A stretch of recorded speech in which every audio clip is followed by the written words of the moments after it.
I wanted to talk to you for a minute about the interview you'll be doing later this semester.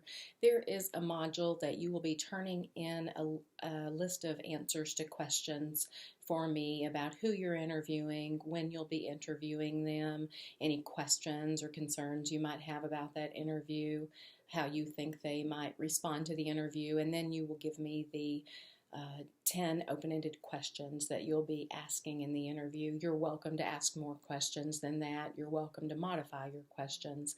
I just want to see that you thoroughly understand how an interview is most effective, how communication is most effective, whenever you use open-ended questions rather than yes or no closed-ended questions. You turn that into me, and then I review it and I provide you any feedback on your questions that I have for you. Make sure that you turn that in and get the feedback from me prior to doing your interview.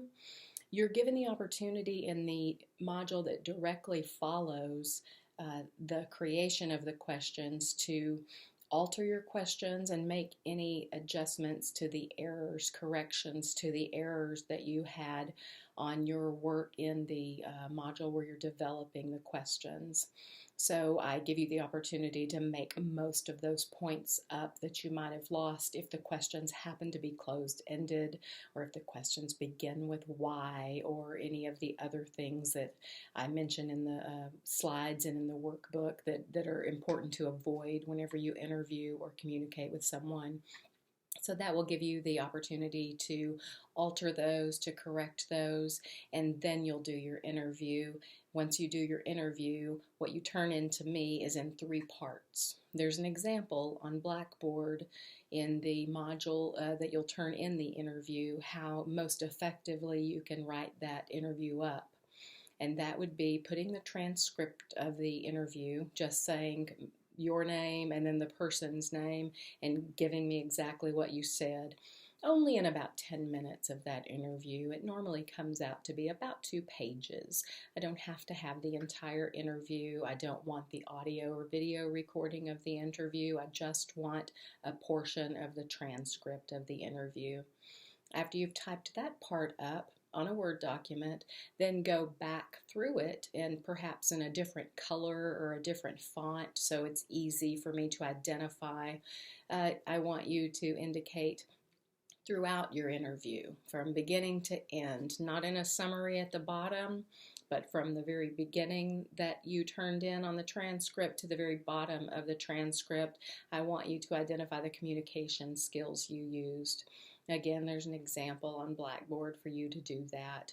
So after the first question, you might put into parentheses, open question, or explaining whatever the skills you used there were, and through each question you'll explain to me the skills you used. Then the third thing you do, you go back and ideally in a third color for the font, you'll indicate places that you are self-critiquing.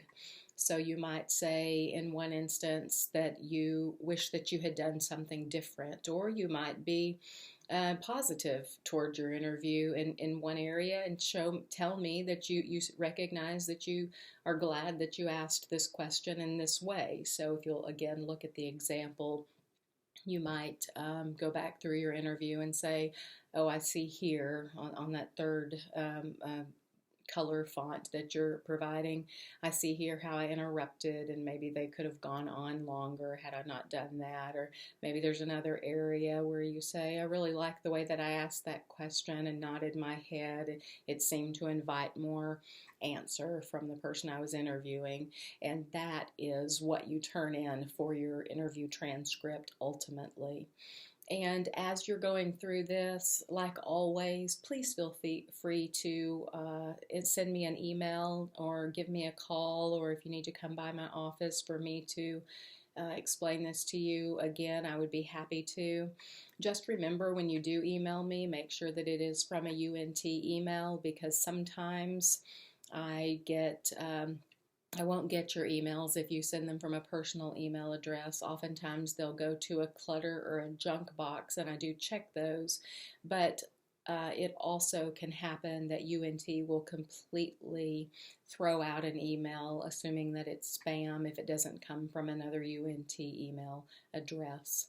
I hope that things are going well. I thoroughly enjoy reading all of your discussion boards, and I'm really enjoying the assignments that you're turning in from the workbook. I hope that you're getting something out of this course, and I really look forward to reading more as we go along. Have a great afternoon.